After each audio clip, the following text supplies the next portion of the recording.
Minhas cordiais saudações a todos aqueles que nos acompanham toda semana, pelo nosso podcast aqui da nossa querida Diocese de Limeira.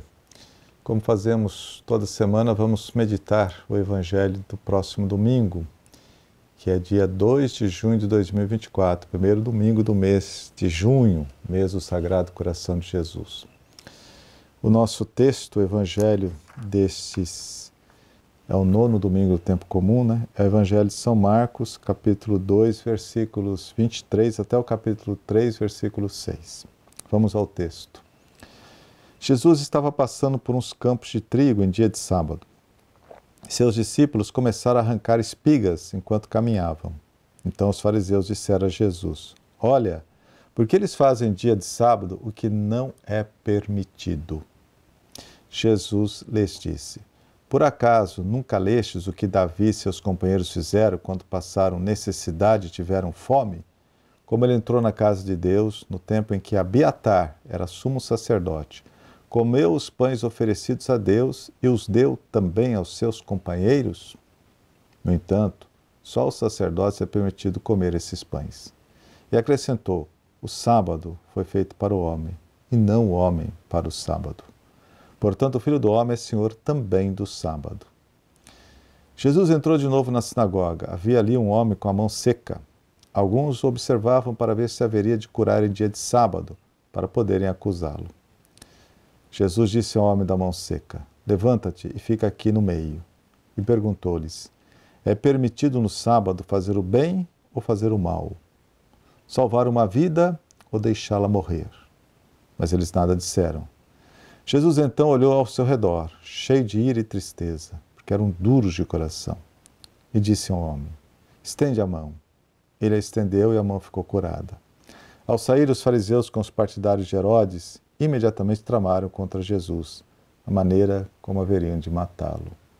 Palavra da salvação. Glória a vós, Senhor. Muito bem, neste domingo retomamos a liturgia do tempo comum. E neste ano meditamos o Evangelho de São Marcos, é o ano B. E o Evangelho desse 9º domingo, como acabamos de ouvir, relata Jesus transgredindo, o repouso sabático, a lei do sábado. E Jesus faz isso em duas situações diferentes. Primeiramente no campo, onde os discípulos colhiam espigas de trigo para comer e matar a fome. E outra na sinagoga, onde o próprio Jesus se encontra com um homem da mão seca, atrofiada, e cura este homem em dia de sábado. Nessas duas situações, Jesus destaca a primazia da vida humana sobre qualquer lei. Toda lei deve estar a serviço do bem-estar humano. Para o judaísmo, o sábado era o dia da festa pelo bem-estar, o shalom de todas as criaturas, dia da comunhão universal, do repouso da criação em Deus.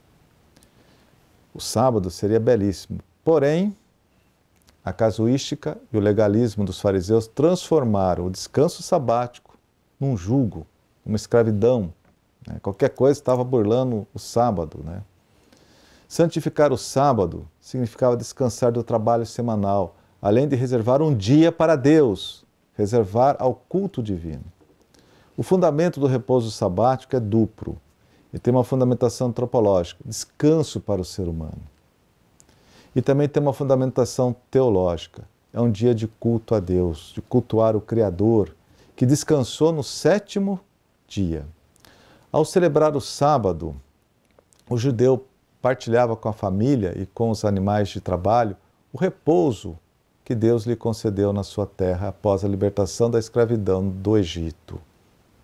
E ao descansar, celebrava o culto, ação de graças, agradecendo a Deus por todos os bens concedidos. Resumindo, o sábado deveria ser santificado e reservado para Deus. Só que foi deturpado, pela casuística farisaica. O ponto central da festa do sábado era a reunião da comunidade na sinagoga, onde era proclamada a palavra de Deus. Porém, o sentido inicial do sábado, como eu já disse, foi deturpado. O repouso tornou-se absoluto, tomando o lugar de Deus. quem violasse o repouso sabático seria severamente punido. E se persistisse na violação, poderia até ser condenado à morte. Como nós ouvimos no final do Evangelho, né? Os fariseus e os herodianos se juntaram e tramaram um modo de matar Jesus, porque ele não observava o sábado. O sábado tornara-se uma opressão, fonte de angústias e de medos, aquele medo de fazer qualquer coisa que estaria violando o sábado. Logicamente, Jesus não aceita essa aberração e retoma o verdadeiro sentido do descanso sabático, o descanso do ser humano e o momento de dar glória a Deus. O sábado foi feito para o ser humano e não o ser humano para o sábado. A lei não está acima da prática do bem. Daí os conflitos com os fariseus, ferrenhos observantes do descanso sabático. Para nós cristãos, o dia de descanso e culto a Deus é o domingo, dia em que celebramos a ressurreição de Cristo e participamos da missa, nossa Páscoa semanal. Mas não é um simples descanso, é descansar em Deus, é diferente.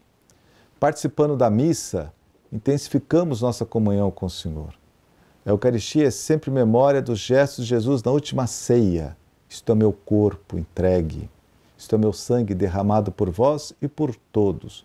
O por vós e por todos vincula intimamente a vida fraterna, por vós, e a abertura a todos, por todas as pessoas. Cristo partilhou sua vida por todos nós. Por isso devemos fazer o mesmo. A missa dominical é escola de fraternidade, de fazer o nosso culto semanal ao Senhor, mas também de viver a fraternidade. E é muito interessante que na igreja primitiva, na celebração eucarística, as pessoas traziam alimentos, mantimentos para serem distribuídos para aqueles que precisavam. E o sacerdote recebia e depois, antes da continuidade da celebração, ele lavava as mãos, né? Hoje é um gesto simbólico no ofertório, mas nos primórdios do cristianismo, ele lavava as mãos porque ele recebia a doação da comunidade, se vivia a fraternidade, porque a missa dominical é a escola de fraternidade.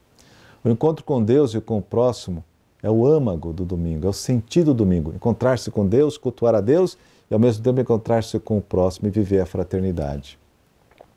A missa dominical é diferente daquela de todos os dias. A de cada dia serve para sobreviver, mas a do domingo serve para viver a alegria do encontro.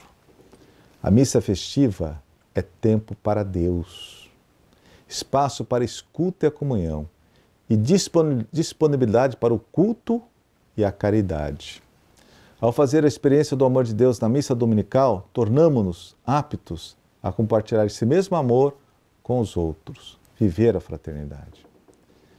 Quando as nossas famílias participam da missa dominical e vivem dessa forma o domingo, de fato, aí o domingo se torna o dia do Senhor. Amém. A todos a minha bênção, em nome do Pai, do Filho e do Espírito Santo. Amém.